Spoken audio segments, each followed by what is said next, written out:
90% लोगों को पता ही नहीं है कि नवरात्रि के बाद कलश, नारियल, चावल, भस्म और जौ का क्या करना चाहिए। जय माँ दुर्गा। मित्रों, नवरात्रि पर भक्त 9 दिन माँ दुर्गा की सच्चे मन से आराधना करते हैं और उपवास रखते हैं। नवरात्रि के पहले दिन माता की आराधना के लिए कलश स्थापना की जाती है। इसके लिए जल से भरे कलश पर आम के पत्ते और नारियल को स्थापित किया जाता है। कलश को चावल के ऊपर रखा जाता है। नवमी के बाद पूजा के लिए स्थापित कलश को उतनी ही श्रद्धा से हटाना चाहिए जितनी श्रद्धा से स्थापना किया जाता है। कुछ लोगों के घर पर नवरात्रि में जौ भी उगाए जाते हैं और पूजा के लिए उपयोग में लाई गई सभी चीज़ों पर माता रानी की विशेष कृपा होती है। तो मित्रों, आइए जानते हैं कि नवरात्रि के बाद कलश, नारियल, चावल, जौ समेत सारी पूजा सामग्री का क्या करना चाहिए। दोस्तों, आप में से अधिकतर लोग नवरात्रि में बहुत सारी गलतियां कर बैठते हैं। 9 दिन तक आप माता रानी की खूब पूजा करते हैं और भक्तों, माता रानी की पूजा करने के बाद जो चावल होते हैं, जो श्रृंगार का सामान होता है, धूप बत्ती की जो जली हुई भस्म होती है, जो देवी का सिक्का होता है, ये सब नदी में जाकर के विसर्जित कर देते हैं। दोस्तों, यही सबसे बड़ी मूर्खता है। भक्तों, कहने का मतलब है, आज हम जो तरीका आपको बताएंगे, इस तरीके से आपके जीवन में चल रही परेशानी, गरीबी, रोग, दोष, तकलीफ, हर प्रकार की मनोकामना की पूर्ति होगी। लेकिन दोस्तों, वीडियो में आगे बढ़ने से पहले अगर आप चैनल पर आज पहली बार आए हैं तो चैनल को जरूर सब्सक्राइब जरूर कर लें, और अगर आप माता रानी के भक्त हैं तो कमेंट में जय माँ दुर्गा जरूर लिखें। माँ दुर्गा आप सब पर अपनी कृपा सदैव बनाए रखें। तो दोस्तों, आइए सबसे पहले बात करते हैं 1. कलश की। कलश विसर्जित करने के लिए 10वीं पर सुबह उठकर स्नान करके साफ स्वच्छ लाल, पीले या फिर गुलाबी रंग के वस्त्र धारण करें। फिर रोजाना की तरह माता रानी की पूजा करें। जैसे आप राज करते हैं उसी तरह माता रानी को स्नान कराकर श्रृंगार करें, उन्हें नए वस्त्र पहनाएं। फिर माता रानी के सामने एक शुद्ध घी का दीपक जलाएं। अगर आपके पास शुद्ध घी नहीं है तो आप तिल का तेल भी ले सकते हैं और कलश के सामने भी एक शुद्ध घी का दिया जलाएं। फिर माता रानी को भोग लगाएं। आपने जो भी भोग बनाया है उसका माता रानी को भोग लगाएं और ध्यान रखें कि भोग में प्याज लहसुन नहीं होना चाहिए, क्योंकि भगवान को कभी भी प्याज लहसुन से बना भोग नहीं लगाया जाता। ऐसा करने से आपको इसका घोर पाप लगता है। और कलश पर भी भोग लगाएं। उसके बाद थोड़े से साबुत चावल हाथ में लेकर और थोड़े से पुष्प हाथ में लेकर माता रानी को पुष्प अर्पित करें और फिर इसी तरह कलश पर भी पुष्प अर्पित करें। फिर पूरा परिवार देवी भगवती का ध्यान करें और उनको सच्चे मन से याद करें। माता से क्षमा याचना करें कि हे देवी, हम मंत्र पूजा विधान कुछ नहीं जानते, अपनी सामर्थ्य के अनुसार और अल्प ज्ञान से हमने आपके व्रत रखे हैं और पूरी निष्ठा से पूर्ण किए हैं और कन्या पूजन किया है।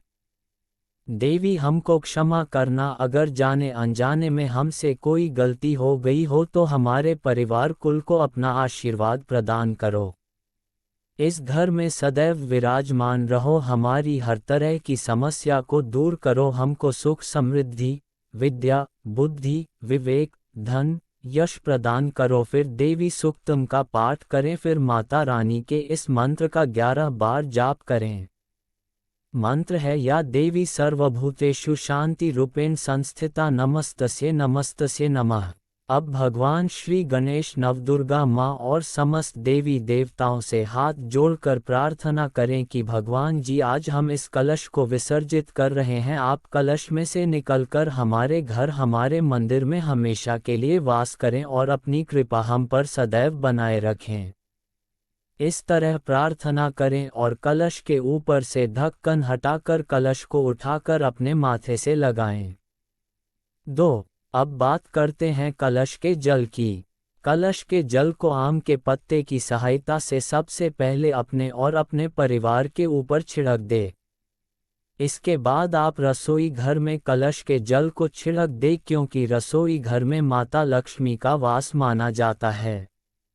रसोई घर में सदैव अन्नपूर्णा माता रहती है। रसोई घर में जल छिड़कने के बाद अब आप कलश के जल को अपने पूरे घर में छिड़क दे।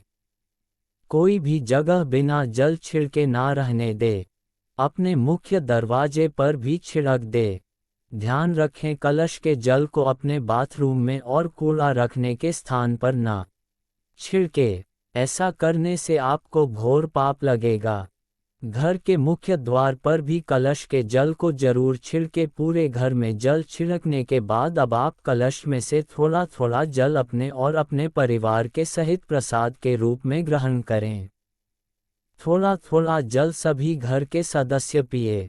इसके बाद बचे हुए कलश के जल को आप तुलसी जी की जड़ में या फिर साफ जगह पर लगे हुए किसी भी पौधे की जड़ में चढ़ा दें।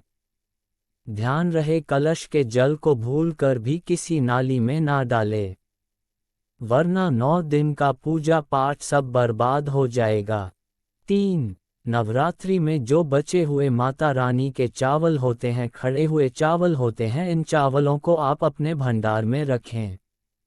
अन्न भंडार का मतलब जैसे कि आप अपने घर में जो चावल को पका करके खाते हैं उसमें थोड़े से चावल डाल दिया करें। कुछ धन स्थान पर रख दीजिए। नवरात्रि में आपने जो माता रानी को पुष्प चढ़ाए थे, अब उन पुष्पों को आप धन स्थान में सुखा करके रखें और थोड़े से सूखे पुष्प अपने पस में रखें। जो सिक्के होते हैं इसे भी धन पेटी या पस में रखना चाहिए। जो चावल होते हैं माता रानी को चढ़े हुए मंत्रों से सिद्ध होते हैं।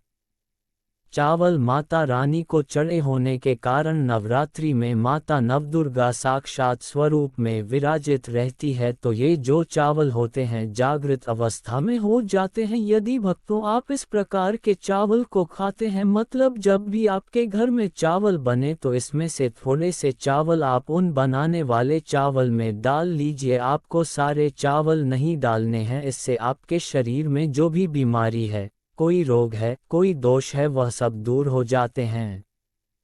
किसी भी प्रकार के जो आपके शरीर में कष्ट है, शारीरिक पीड़ा है, मानसिक पीड़ा है, वह दूर हो जाती है और भक्तों माता रानी की आपको कृपा प्राप्त होती है।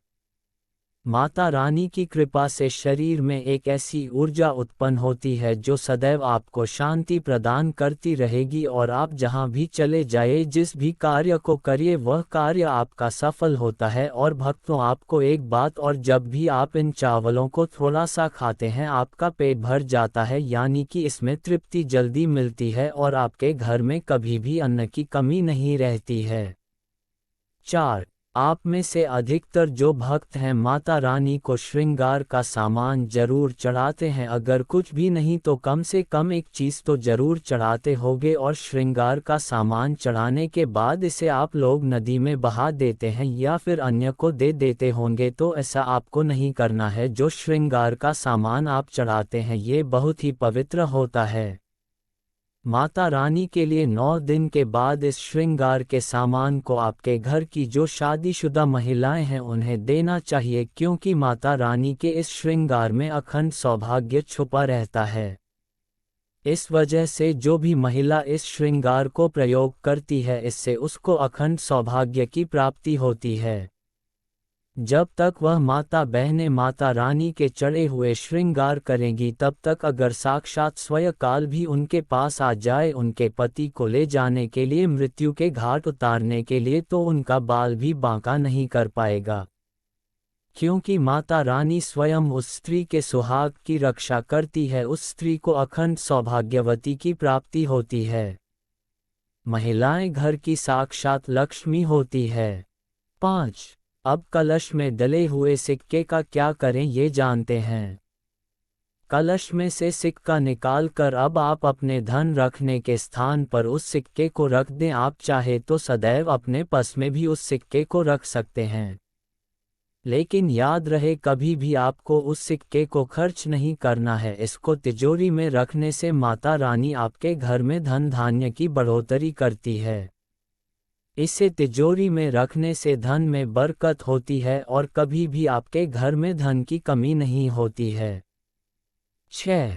दोस्तों, अधिकतर भक्त जो होते हैं वो अखंड ज्योत का बचा हुआ तेल नदी में विसर्जित कर देते हैं। सबसे बड़ी यही गलती है। जब आप नवरात्रि में जो ज्योत जलाते हैं तो क्या होता है, 9 दिन तक ज्योत जलने के कारण ज्योत में जो तेल बचा हुआ होता है जागृत अवस्था में होता है, और भक्तों जागृत चीज़ ही अपना पूर्ण रूप से प्रभाव दिखाती है। क्योंकि जब कोई चीज़ जागृत अवस्था में हो जाती है तब उस चीज़ को विशेष लाभ होता है। आपने देखा होगा सभी मूर्तियों की पूजा नहीं होती है। जिस मूर्ति की मंदिर में प्राण प्रतिष्ठा हो जाती है तभी उस मूर्ति की पूजा होती है।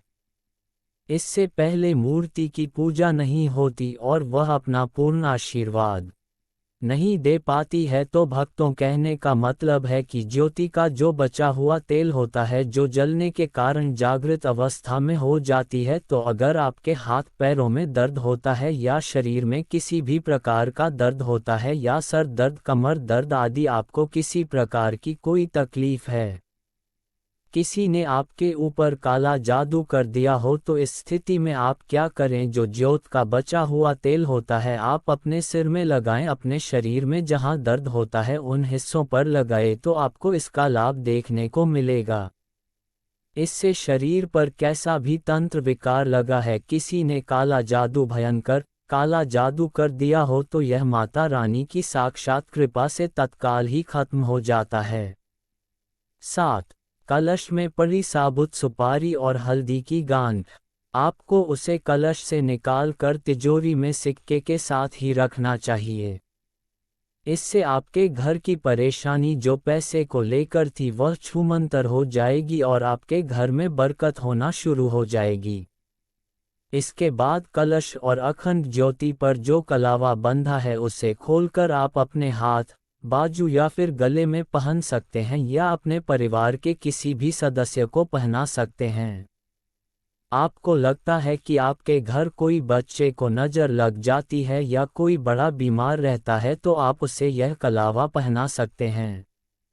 ये देवी माँ का सिद्ध हुआ रक्षा कवच कहलाता है जो हर मुसीबत से आपकी रक्षा करता है। रक्षा कवच बांधते समय देवी माँ के इस मंत्र का जाप करें। मंत्र है, या देवी सर्वभूतेषु रक्षा रूपेण संता नमस्तस्ये नमस्तस्ये। ये रक्षा सूत्र घर के सभी सदस्य पहन सकते हैं। आप चाहे तो उसमें से थोड़ा थोड़ा सभी लोग पहन सकते हैं। 8. भस्म। आइए दोस्तों, अब बात करते हैं भस्म की। भक्तों, हम आपको बता देते हैं कि इस भस्म को पूरे साल के लिए आपको बटोर करके रखना चाहिए। जो अगरबत्ती की भस्म है या फिर कहा जाए गोबर के कंडे की भस्म रखी है जिसको अग्यारी कहते हैं। आप सोच रहे होंगे क्या इसे नदी में बहा देना चाहिए? अगर ज़्यादा है तो नदी में बहा दीजिए, बाकी कम से कम आपको 1 साल के लिए ये भस्म अपने पास में ज़रूर रखनी चाहिए। ज़्यादा नहीं तो थोड़ी सी ज़रूर रखें। तो भक्तों, जो भस्म होती है इसका क्या करना चाहिए? भस्म अगरबत्ती या धूप बत्ती या गोबर के कंडे की किसी भी प्रकार की हो सकती है। दोस्तों, आपको इस भस्म को थोड़ी थोड़ी खानी होती है। अगर आप चाहते हैं कि आपकी अध्यात्म उन्नति हो, आपकी प्रगति हो, तो ये थोड़ी थोड़ी मात्रा में खाना शुरू कर दीजिए। इससे आपका मानसिक विकास होगा। आपके जो सोचने समझने की क्षमता है वो इतनी ज़्यादा शक्तिशाली हो जाएगी कि आपके आसपास में रहने वाले लोग जितना सोचते हैं उससे 10,000 गुना ज़्यादा आपकी सोच बढ़ जाएगी। दोस्तों, जब भी आप किसी कार्य के लिए घर से बाहर निकले तो भस्म से अपने मस्तक पर एक तिलक जरूर लगाकर जाएं। आप जिस भी कार्य को करने के लिए जाएंगे उस कार्य में आपको तरक्की मिलना शुरू हो जाएगी। और भक्तों, एक खास बात, छोटे बच्चों को नज़र तो बहुत ही जल्दी लग जाती है, तो उस भस्म का थोड़ा सा तिलक आप उनके मस्तक पर लगाएं या फिर आपके या घर के किसी सदस्य के जिस हिस्से में दर्द हो रहा है, जैसे कि पेट में अचानक से दर्द हो रहा है, उस हिस्से पर भस्म को रगड़ दीजिए। अच्छी तरीके से भस्म लगा दीजिए तो पेट दर्द या किसी भी प्रकार के दर्द में राहत अवश्य मिलेगी। अंत में चैनल को सब्सक्राइब करना मत भूलना मित्रों।